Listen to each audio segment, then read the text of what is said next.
A couple named Karunakaran and Animal, originally from Kottayam, Kerala, moved to Madhya Pradesh in search of a better life. Karunakaran worked as a PT teacher at a school, and the family soon settled there peacefully. The couple had 2 sons, Arun and Tarun. Arun got married and settled in his life. Later Tarun moved to Ahmedabad for his PT teacher job and stayed there alone for work.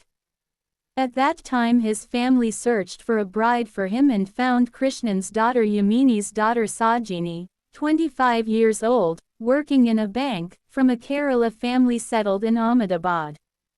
Tarun and Sajini liked each other and both families agreed, and their marriage happened in November 2002. After marriage they started living in an apartment in Ahmedabad happily, and life was going smooth and peaceful. After a few months Valentine's Day came in February 2003 and both of them planned to celebrate it in a special way. On February 14th night, they planned to throw a party at home and invite Tarun's brother and his wife as well. As planned, Tarun left the house at 7:30 a.m. He told Sajini that she should inform her brother-in-law that he is going to office and would return in the evening, and asked her to come home early after bank work. Sajini also left for bank around 8:30 a.m. Tarun went to his brother's house, and his brother, seeing him happy, took leave from office. In the evening, all of them planned to go to Tarun's house together. On the way, Tarun suggested buying gifts for his wife, so they stopped and bought a big teddy bear, chocolates, and Valentine's Day gifts for Sajini. After buying everything, the 3 of them reached the house. But they noticed something strange. The gate was open, even though Sajini always kept it locked. They went inside and saw that the house was completely messed up, with things scattered everywhere and wardrobes and drawers left open. They rushed to the bedroom, and Tarun froze in shock. His beloved wife Sajini was lying dead, brutally murdered, her neck strangled with a shawl. All 3 of them screamed in shock, and neighbors rushed to the house hearing the noise. Tarun collapsed unconscious on the floor after seeing her body. Police arrived immediately, along with a forensic team, secured the crime scene, and started investigation. When asked, Tarun's brother explained everything that had happened. At first, the police believed that the murder might have happened during a robbery because the cupboards, wardrobes, and drawers were all found open and the entire house appeared ransacked. However, there were no signs of forced entry, which made investigators suspect that Sajini had probably opened the door for someone she knew and trusted. But as the investigation continued, the police noticed something unusual. Despite the house being in complete disorder, not a single valuable item was missing. This raised a serious question. If robbery was the motive, why had nothing been stolen? That doubt led investigators to believe that the ransacked house might have been staged to mislead the police and hide the real motive behind Sajini's murder. The police then noticed another important clue.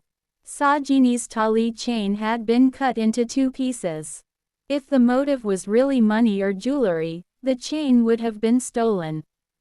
But nothing was missing from the house. This made investigators believe that the murder was not committed for robbery or valuables. Meanwhile, Tarun, who had collapsed after seeing Sajini's body, was admitted to the hospital. The police secured the crime scene and continued their investigation. 2 days later, Sajini's funeral was held. During the funeral, something unexpected happened. The police dog repeatedly walked towards Tarun and stopped near him. Not once, but 3 times. The officers carefully noted this behavior. After the funeral, the police told Tarun to take some rest and come to the station the next day because they wanted to ask more questions about Sajini. Tarun agreed and said he would definitely come. However, the next day, Tarun never showed up. His phone was switched off and nobody could contact him. This immediately increased the police's suspicion. Investigators started seriously considering the possibility that Tarun himself might be involved in Sajini's murder. As part of the investigation, the police questioned Sajini's parents and asked whether their daughter had ever spoken about any problems in her marriage. What they revealed shocked the investigators. According to Sajini's parents, Sajini had told them that her married life was not going well and that even after months of marriage, she and Tarun had never had a physical relationship. This shocking information gave the police an entirely new direction in the case. As the investigation continued, the police uncovered a major secret from Tarun's past.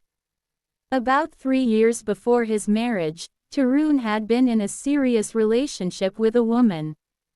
The two were deeply in love and had even been physically involved. Tarun had informed his parents about the relationship, but they strongly opposed it because the woman belonged to a Parsi family. Tarun was very attached to his mother and could not go against her wishes, so the relationship eventually ended. 3 years later, his family arranged his marriage with Sajini. However, even after the wedding, Tarun was unable to forget his former lover. In fact, according to the investigation, he contacted her the very next day after his marriage and confessed that he still loved her and could not move on. The woman later told police that she too had gone through a broken engagement and had told Tarun that if he truly wanted to be with her, he should first get divorced and then come to her. But Tarun reportedly felt he could never go against his mother and seek a divorce. According to the police investigation, Tarun then began seeing Sajini as an obstacle in his life.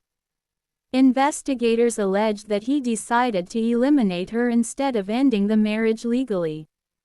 The police also discovered a crucial phone conversation. After the murder, Tarun allegedly called his former lover and told her that he had killed his wife and that they could now get married.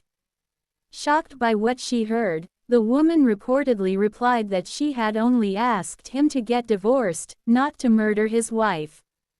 After that conversation, she cut off all contact with him. Her statement became an important piece of evidence in the investigation. Based on the evidence collected, the police concluded that Tarun was the prime suspect in Sajini's murder. Investigators reconstructed the events of February 14, 2003. According to the police theory, Tarun pretended to leave for work at 7:30 a.m. but secretly re-entered the apartment through the back entrance. Once inside, he allegedly attacked Sajini from behind and strangled her with a piece of cloth. After committing the murder, he calmly left the scene, went to his brother's house, and behaved as if nothing had happened. Later that evening, he returned with his brother and sister-in-law carrying Valentine's Day gifts, creating the impression that he had just discovered the crime along with them. The police believed this entire sequence had been carefully planned to divert suspicion away from him. After escaping in 2003, Tarun remained untraceable for years. Despite repeated efforts, the police were unable to locate him. Sajini's parents continued to fight for justice and even approached Narendra Modi, requesting that the case be properly investigated. Even after renewed efforts, Tarun could not be found. As the years passed, investigators began to wonder whether he was even alive. With no major leads, the case slowly turned into a cold case. In 2015, the investigation was reopened under the supervision of a talented officer, DCP Deepan Batra. Determined to find Tarun, he started the investigation from the beginning. This time, the police focused on Tarun's family. They suspected that someone might have been secretly helping him stay hidden. When they checked, they found that Tarun's father had already passed away, and only his mother, Anima, was living in their large house. To gather information without raising suspicion, police officers visited the house in plain clothes and pretended to be ordinary people looking for a place to rent. Anima agreed, allowing them to stay there. While undercover, the officers quietly questioned neighbors about Tarun. One neighbor revealed an interesting detail. According to them, Anima had once mentioned that Tarun might be living somewhere in South India. This gave investigators a new direction. Then one night, around 2 a.m., Anima received a phone call. The call lasted only a few seconds before being disconnected. When the police traced the number, they found that it had originated from a landline connected to Oracle https://www.oracle.com. UTM_source equals chatgpt.com in Bengaluru. The discovery immediately raised suspicion. Investigators rushed to Bengaluru and began examining records from the company. They collected employee lists and other details, hoping to find Tarun. But after carefully checking the records, they found that Tarun's name was not listed anywhere, leaving them with yet another mystery to solve. The police suspected that Tarun might be living under a different identity. So they began checking every employee name connected to the company. During the investigation, one name caught their attention: Praveen. The officers felt they had heard this name somewhere before in the case. When they reviewed old records, they noticed that Anima had frequently received calls from a relative named Nisha Menon. Nisha's husband was named Praveen. This immediately raised suspicion. Investigators wondered if the man using the name Praveen was actually Tarun. The police began a detailed investigation into this Praveen. When he was finally brought in for questioning, the officers immediately noticed his resemblance to Tarun.